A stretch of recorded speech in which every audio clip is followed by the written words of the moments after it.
Bismillahirrahmanirrahim. Assalamualaikum warahmatullahi wabarakatuh.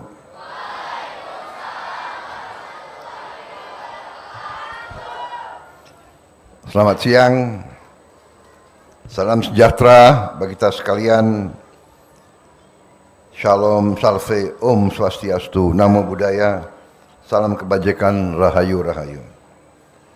Yang saya hormati dan saya banggakan, Menteri Pendidikan Dasar dan Menengah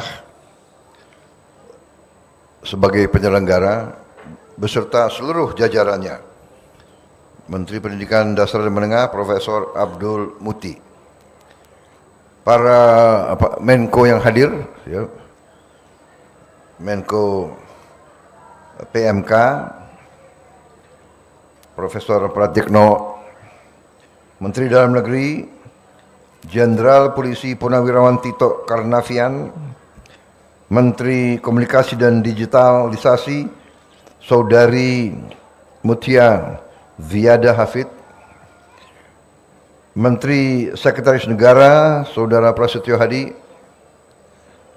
Kepala Badan Komunikasi Pemerintah Saudara Angga Raka Prabowo, Kepala Staf Kepresidenan Saudara Muhammad Kodari, Wakil Menteri Pendidikan Dasar dan Menengah Saudara Fajar Riza Ulhaq, Ketua Komisi 10 DPR RI Saudari Hatifah Saifudian, Wakil Ketua Komisi 10 DPR RI Saudari Esti Wijayanti, Saudari Himatul Aliyah, Gubernur Jawa Barat Saudara Dedi Mulyadi,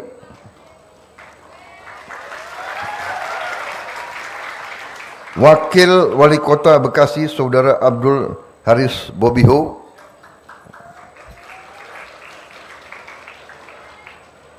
yang saya hormati para petugas, para pejabat, para guru yang hadir, para tenaga pengajar yang hadir atau yang mengikuti melalui video conference.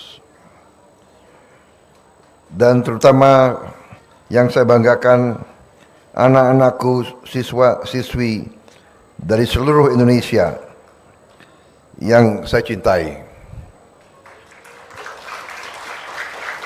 Rekan-rekan pers dan media yang hadir, yang saya hormati dan saya banggakan, dan yang juga saya cintai. Kadang-kadang enggak, itu joke gitu.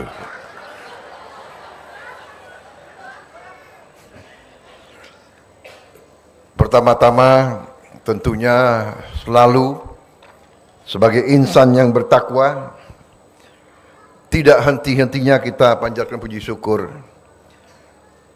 kehadirat Allah Subhanahu wa taala bagi umat Islam, Tuhan Maha Kuasa, Tuhan Maha Besar yang memiliki sekalian alam.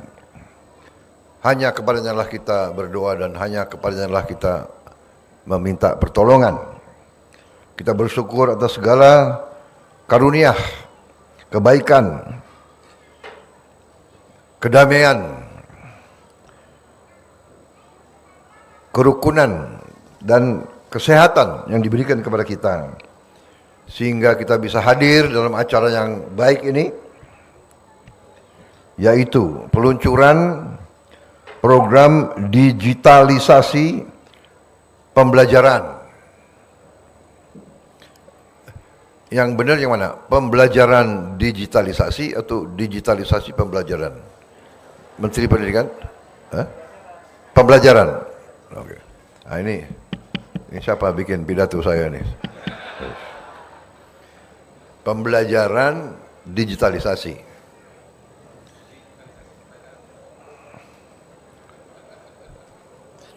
Yang baru saja kita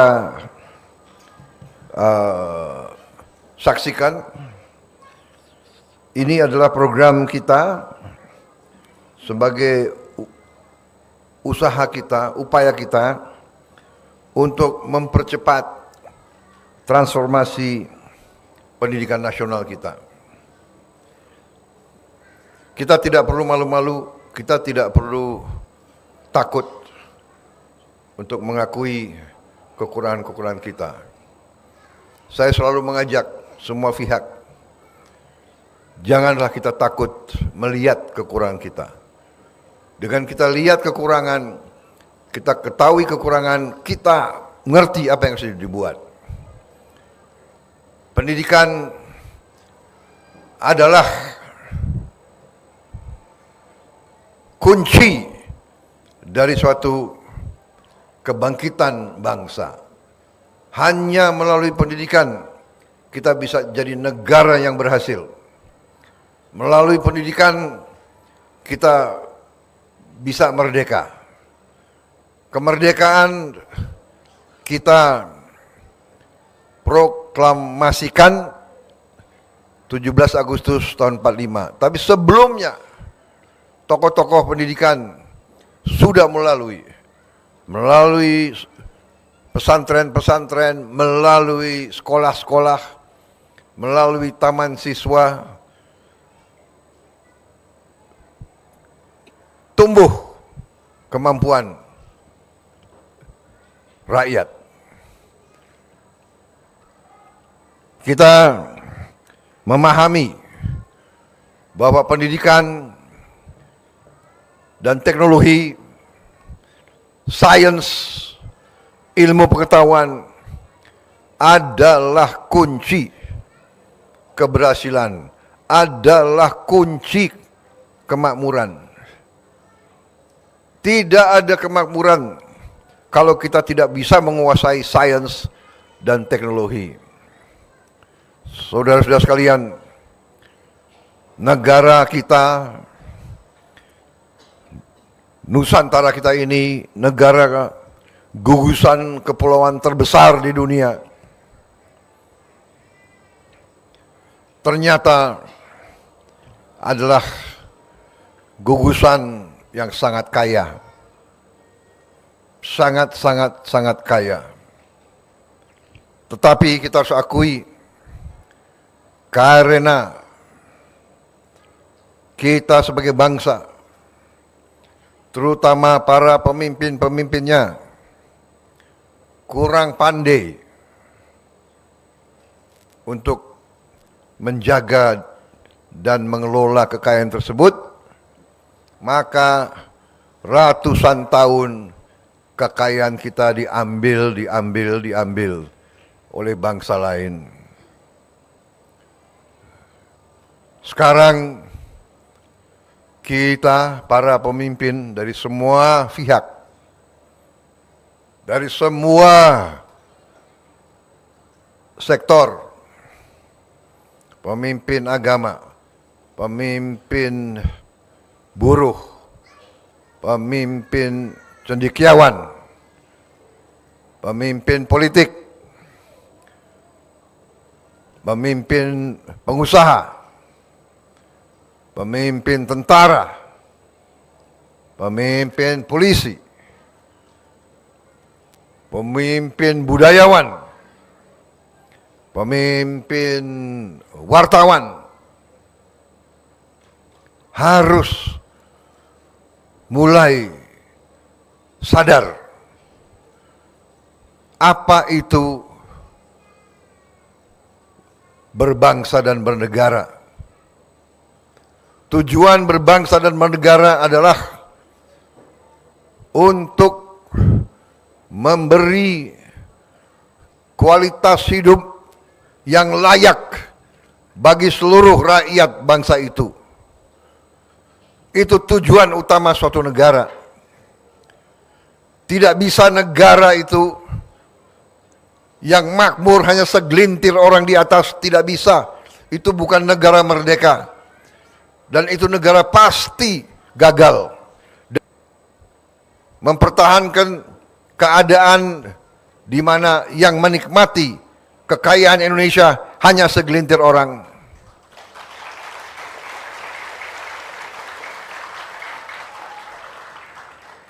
apalagi bila orang-orang tersebut tidak cinta sama tanah air. Apalagi kalau orang-orang tersebut tega membawa lari kekayaan Indonesia keluar dari Indonesia. Ini harus kita hentikan. Dan saudara-saudara, salah satu bidang yang sangat penting dalam kebangkitan suatu bangsa, saya sudah katakan, adalah pendidikan. Karena itu, pemerintah yang saya pimpin memang memiliki tantangan dan tugas yang sangat berat. Karena tidak bisa kita fokus di satu sektor, perbaiki, habis itu di satu sektor, perbaiki, di satu sektor, perbaiki. Tidak bisa. Kita ketinggalan. Tempo pembangunan dunia ini sangat cepat. Bangsa-bangsa lain bergerak sangat cepat. Kita terpaksa kita harus kejar. Harus kita kerja keras di semua bidang. Bidang pemerintahan, perbaiki birokrasi, hentikan korupsi, hentikan kebocoran. Bidang BUMN, perbaiki BUMN, hentikan penyelewengan kebocoran. Di bidang penegakan hukum, perbaiki. Di bidang ekonomi makro, perbaiki. Di bidang kesehatan, perbaiki. Di bidang pendidikan, upaya yang sangat besar.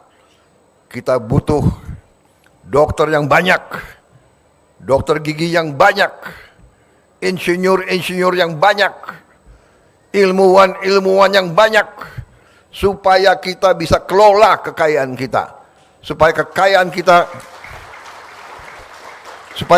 kita ini yang bisa kita gelontorkan sehingga semua rakyat merasakan. Di Republik Indonesia yang merdeka di abad ke-21 tidak boleh ada orang yang lapar di negara ini.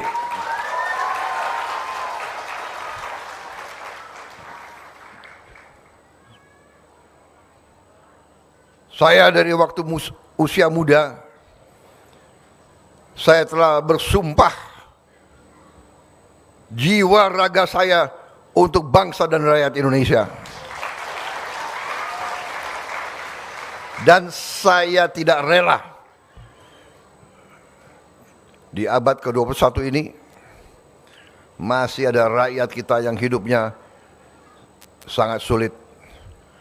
Anak-anak yang sekolah tidak makan.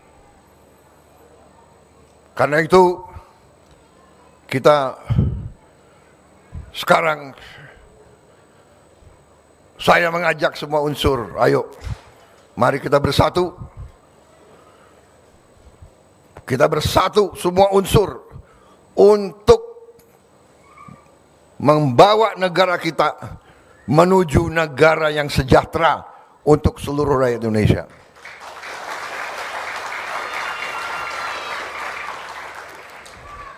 Tidak ada gunanya saling membenci. Tidak ada gunanya saling dendam. Tidak ada gunanya saling curiga. Tidak ada gunanya. Rakyat membutuhkan hasil yang cepat. Tidak boleh terlalu banyak omon, pinter ngomong. Tidak, kita harus membawa hasil yang cepat kepada rakyat kita. Dan saya terima kasih dari Kementerian Pendidikan Dasar dan Menengah dengan seluruh jajarannya telah berhasil dengan program ini luar biasa.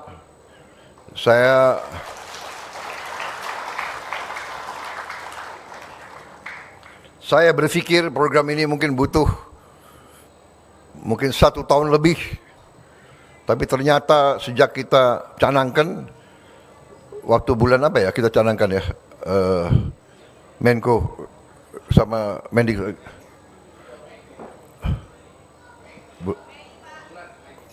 Mei, yang mulai ratas itu Mei, Jun, Juli, Agustus, September, Oktober, November ini sudah tadi dilaporkan 173.000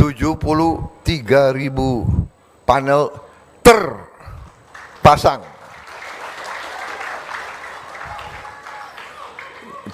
Kalau dipelajari, dicek, mungkin di dunia ini salah satu program yang terbesar dan tercepat. Saudara-saudara sekalian,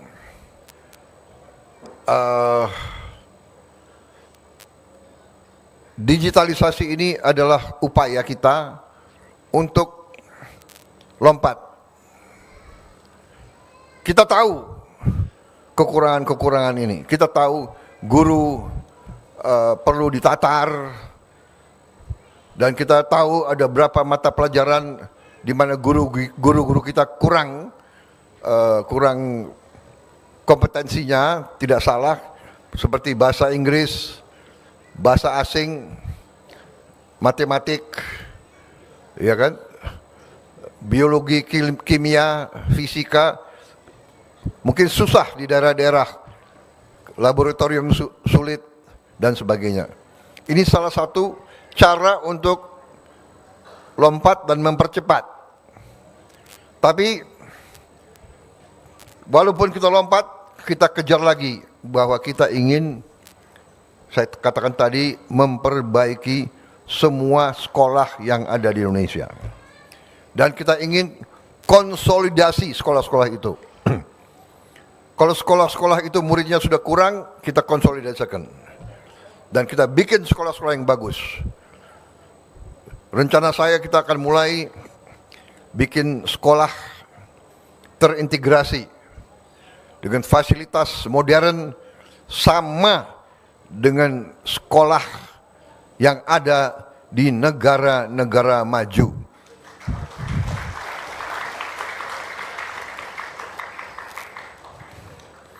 Saya memang begitu. Canangkan, nanti kita akan menuju tercapai. Tapi kita kalau ragu-ragu nggak akan ada apa-apa.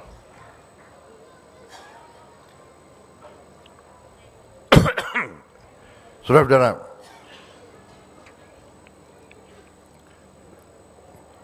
program ini sudah kelihatan tanda-tanda potensi keberhasilan.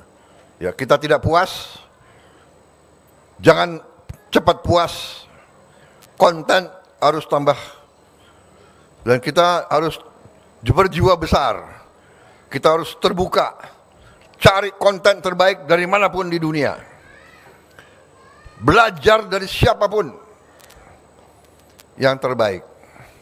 Ya. Jadi alhamdulillah sekarang kita punya sumber-sumber konten dari mana-mana. Nanti saya minta Dikdasmen bikin tim mengkaji dan membuat penyesuaian bahan-bahan konten animasi dari manapun, disesuaikan supaya bisa diterima oleh anak-anak kita di seluruh Indonesia. Dan alhamdulillah akhir Desember Menteri Dikdasmen menyampaikan insya Allah akan tercapai semua sekolah 288.000 sekian ratus.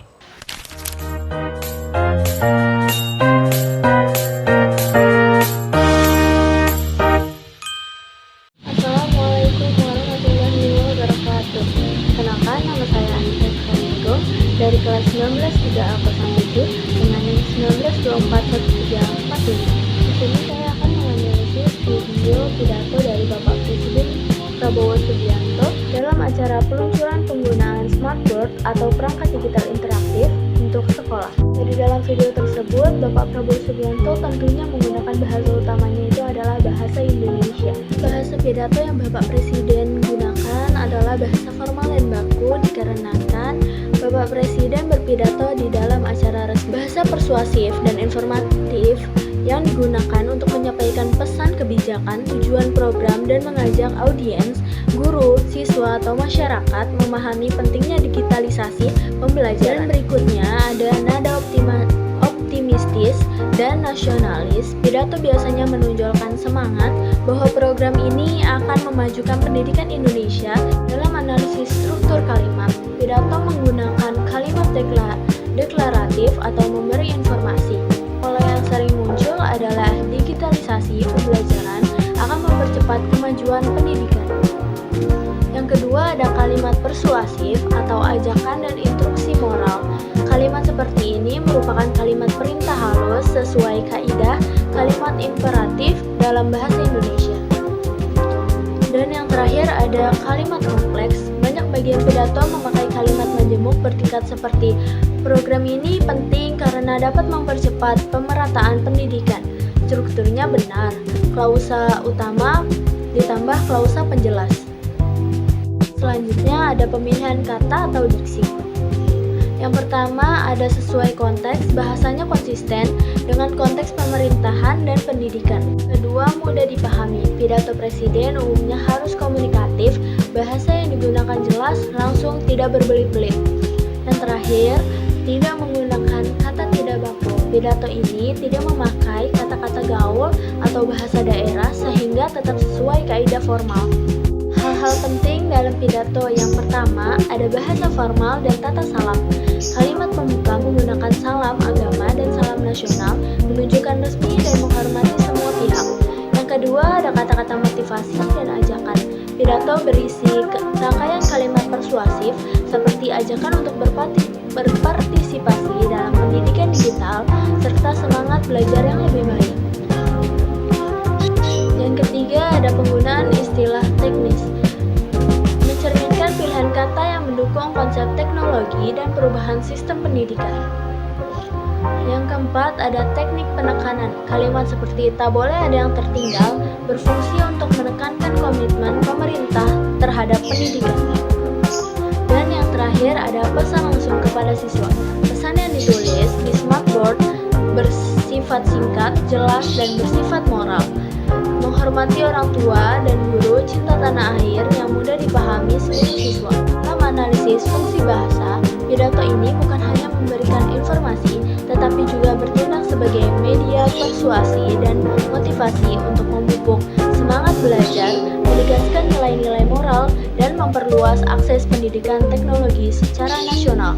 Kesimpulannya adalah pidato Bapak Presiden secara keseluruhan sesuai dengan kaidah bahasa Indonesia, bahasa formal jelas, menggunakan diksi yang tepat, tidak mengandung kesalahan ejaan, dan mengikuti struktur kalimat yang benar. Kalimat-kalimat motivasional yang singkat, belajar yang baik, cintai tanah air, juga tidak melanggar kaidah karena merupakan bentuk imperatif lisan. Sekian analisis pidato Bapak Presiden dari saya, kurang lebihnya mohon maaf. Wassalamualaikum warahmatullahi wabarakatuh.